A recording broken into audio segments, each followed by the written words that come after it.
Hello friends, welcome back to our channel Tesla NCERT classes में। आज हम class 11 के चैप्टर नंबर 8 से न्यूमेरिकल नंबर 8.1 को सॉल्व करने वाले हैं। तो देखिए क्वेश्चन में सामने क्या बोला गया है कि 4.7 मीटर लंबे व 3.0 इंटू 10 की घात -5 मीटर स्क्वायर अनुप्रस्थ काट के स्टील के तार तथा 3.5 मीटर लंबे वह 4.4 इंटू 10 की 4.0 इंटू 10 की पावर -5 मीटर स्क्वायर अनुप्रस्थ काट के तांबे के तार पर दिए गए समान परिमाण के भारों को लटकाने पर उनकी लंबाइयों में समान वृद्धि होती है। मतलब दोनों जो तार हैं उन पे अगर समान परिमाण के भारों को लटकाया जाता है तो उनमें जो लंबाई में चेंज होता है, परिवर्तन होता है, वो समान होता है। और चेंज यहाँ पर जो होगा वो वृद्धि के रूप में होता है। ठीक है। वो बोला है कि स्टील तथा तांबे के यंग प्रत्यास्थता गुणांकों के मान ज्ञात कीजिए। तो यंग के प्रत्यास्थता गुणांक हम शो करते हैं किससे? वाई से। तो वाई एक तो हमें स्टील एस और तांबा मीन्स कॉपर, तो वाई सी, इनका रेशियो हमसे पूछा गया है। स्टील और कॉपर का रेशियो हमसे पूछा गया है। ठीक है। तो देखिए हम इसे सोल्व करते हैं आगे।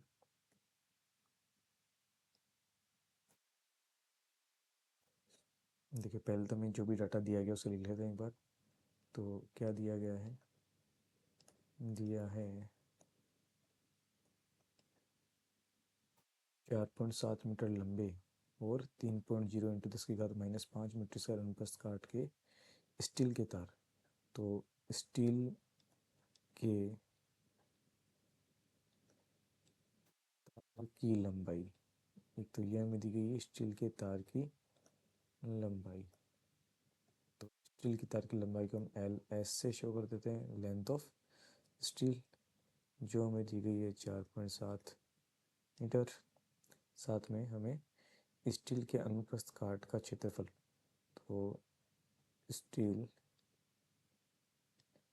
के तार का अनुप्रस्थ काट क्षेत्रफल, अनुप्रस्थ काट क्षेत्रफल मतलब एरिया इसका स्टील का, तो ए एस से शो कर देते हैं इसको, जो हमें दिया गया है 3.0 इंटू 10 की घात -5 मीटर स्क्वायर। ठीक है। सिमिलरली हमें तांबे के तार के लिए, तो तांबे के तार की लंबाई जो दी गई है, लेंथ ऑफ कॉपर, वो में दी गई 3.5 मीटर, और तांबे के तार का अनुप्रस्थ काट क्षेत्रफल, तो एरिया कॉपर का है तो ए सी से शो कर देते हैं, जो हमें दिया गया है 4.0 इंटू 10 की पावर में -5 मीटर स्क्वायर। ठीक है। और साथ में दिया गया है दोनों तारों पर लटकाया गया भार।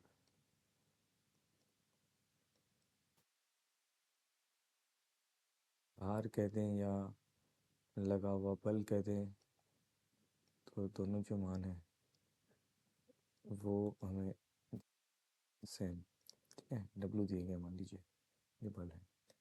साथ में दिया गया दोनों तारों की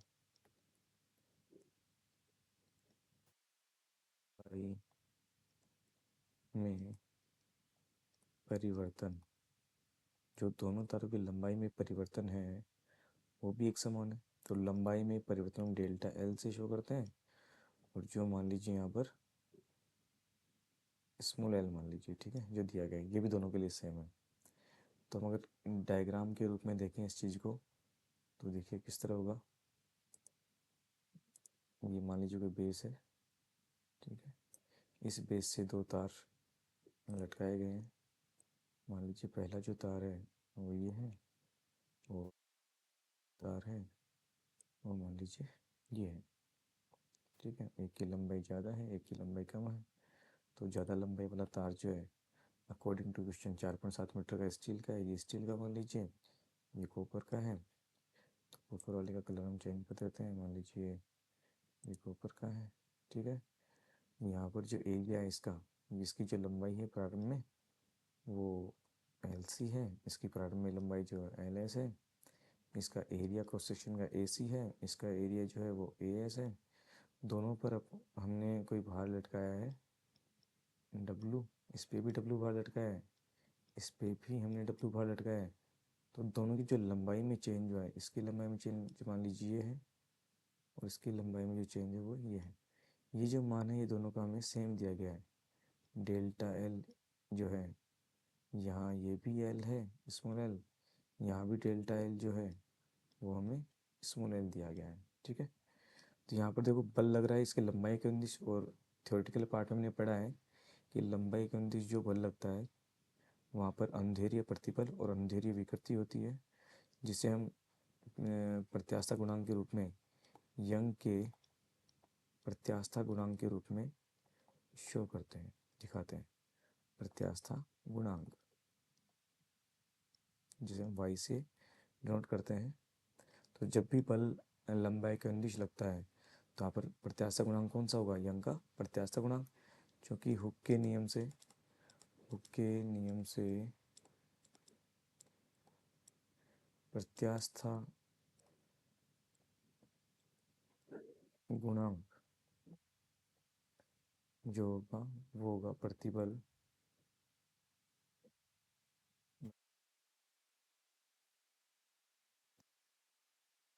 यंग का प्रत्यास्था गुणांक जो हो जाएगा वो हो जाएगा प्रतिबल बटा विकृति। और प्रतिबल भी कौन सा, अनुदैर्ध्य प्रतिबल, अनुदैर्ध्य विकृति। और जहाँ पर अनुदैर्ध्य प्रतिबल, प्रतिबल क्या होता है, फोर्स अपॉन एरिया, और विकृति जो होगी लंबाई में परिवर्तन बटे में प्रारंभिक लंबाई। तो यहाँ से जो यंग के प्रत्यास्था गुणांक का फॉर्मूला है वो क्या बन जाएगा, ये ऊपर वाले भाग से मल्टीप्लाई होगा और नीचे वाले पार्ट से मल्टीप्लाई, तो बन जाएगा एफ मल्टीप्लाई बाई एल और ए डेल्टा है। ठीक है, तो यहाँ अगर इसी फॉर्मूले को हम दोनों पार्ट के लिए, दोनों तांबे और स्टील के लिए अप्लाई करें, तो स्टील के लिए, स्टील के लिए वाई एस जो है वो बन जाएगा, फोर्स तो देखो दोनों में सेम है, और फोर्स जो सेम है उसका मान कितना दिया गया है हमें, वो दिया गया है बल का मान डब्लू के बराबर हमने माना है। और देखिए हम इसको लिखते हैं यहाँ पर, जो बल का मान है वो डब्लू है, क्योंकि यहाँ पर देखिए जो बल का मान है हमें कितना लेना है, दोनों के लिए डब्लू लेना है, और डेल्टा एल का मान हम क्या लेंगे, स्मॉल एल। तो मैं मान यहाँ रख रहा हूँ, तो डब्लू हो गया, एल जो है लंबाई प्रारंभिक, स्टील की बात करें तो स्टील के लिए आ जाएगा, एरिया स्टील का होगा, डेल्टा एल की वैल्यू क्या है, स्मॉल एल। सिमिलरली जो वाई कॉपर होगा वो क्या हो जाएगा, डब्लू बार सेम है, लंबाई कॉपर की एल सी, एरिया कॉपर का ए सी, और लंबाई में जो परिवर्तन हो जाएगा small L, sorry small L. और हमें ज्ञात क्या करना है क्वेश्चन में, देखिए हमें ज्ञात करना है Y S divide by Y C. तो देखिए हम यहाँ से क्या करेंगे, यहाँ से हम इन दोनों इक्वेशंस को डिवाइड कर रहे हैं, तो देखो वाई एस में अगर हम वाई सी का भाग देंगे तो क्या बनेगा, ये वाई एस की जो इक्वेशन है इसमें हम भाग देंगे किसका, इस वाले पार्ट का, तो ये लिखा जाएगा डब्लू एल सी, और डिवाइड में जो पार्ट है वो कहाँ चला जाएगा ऊपर, तो ये हो जाएगा ए सी मल्टीप्लाई बाई एल। तो यहाँ से देखिए जो जो पार्ट कैंसिल आउट हो रहे हैं हम कैंसिल कर देंगे, डब्लू दोनों में सेम है तो डब्लू कैंसिल आउट हो जाएगा, स्मॉल एल सेम तो स्मॉल एल कैंसिल आउट हो जाएगा। तो हम बाकी यहाँ पर क्या करते हैं, मान रख देते हैं। तो मान रखने पर, हम मान रखेंगे, देखो क्या होगा यहाँ पर, Y S divide by Y C का जो मान होगा, यहाँ जो क्वेश्चन में हमें एल एस दिया गया है, तो देखिए एल एस यहाँ पर मान जो दिया गया वो कितना है 4.7 मीटर। देखिए यहाँ से एल एस जो है वो कितना है 4.7 मीटर। तो हम यहाँ लिख देते हैं इसको 4.7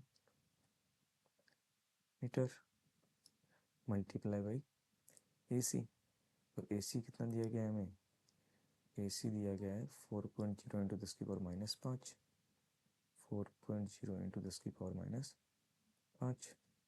तो हो गया हमारा 4.0 इंटू 10⁻⁻5 मीटर स्क्वायर। बात करें डिवाइड वाले पार्ट, तो यहाँ है ए एस, तो हम यहाँ ए एस का मान यहाँ पर लिख देंगे। तो देखिए ए एस का मान हमें कितना दिया गया है, जो दिया गया है वो 3.0 इंटू 10⁻⁵। ठीक है, ये देखिए ए एस का मान जो है, इस मान को हम यहाँ रखेंगे। देखिए क्या बन जाएगा ये मान हमारे पास, ए एस का मान था हमारे पास 3.0 इंटू 10⁻⁵ मीटर स्क्वायर।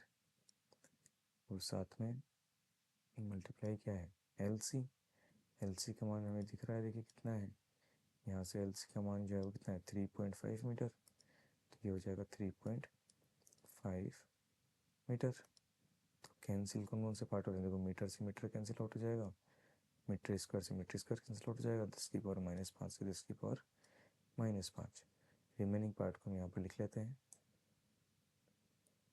तो देखिए जो मान होगा Y S divide by Y C का, वो क्या हो जाएगा 4.7 multiply by 4.0 divide by 3.0 multiply by 3.5। तो इस पार्ट को हम जल्दी से कैलकुलेटर की हेल्प से सॉल्व कर लेते हैं। तो देखिए कितना हो जाएगा, 4.7 को हमें मल्टीप्लाई करना है 4 से, डिवाइड करना है इसको एक बार 3.0 से, अगेन जो आएगा उसे डिवाइड करना है 3.5 से। तो ये मान जो आ रहा है 1.79, 1.79। तो ये मान जो सोल्व होकर आएगा वो कितना जाएगा 1.79। और साइंटिफिक नोटेशन के अकॉर्डिंग पॉइंट के बाद यहाँ पर कितना एक ही अंक है सभी कैलकुलेशन में। यहाँ पर जो सारी कैलकुलेशन में यहाँ पर कितना पार्ट हमारे पास, पॉइंट के बाद एक ही अंक है। तो ये आंसर में कितना होना चाहिए, पॉइंट के बाद एक ही अंक होना चाहिए। तो इसको हम लगभग क्या लिख देंगे 1.8। तो हमसे जो क्वेश्चन में पूछा गया है दोनों स्टील और तांबे के लिए इनका प्रत्यास्था गुणांक जो उसका मान हमें कितना प्राप्त हुआ है 1.8 में प्राप्त हुआ है। तो जो हमारा फाइनल आंसर होगा इस क्वेश्चन में कितना हो जाएगा 1.8 सेंटीमीटर। ठीक है, तो आशा करता हूँ आपको क्वेश्चन समझ में आया होगा। फिर भी किसी को कोई डाउट रह गया है तो वो कमेंट सेक्शन में कमेंट कर सकता है। अगर वीडियो अच्छा लगा हो तो please like and subscribe. Thank you.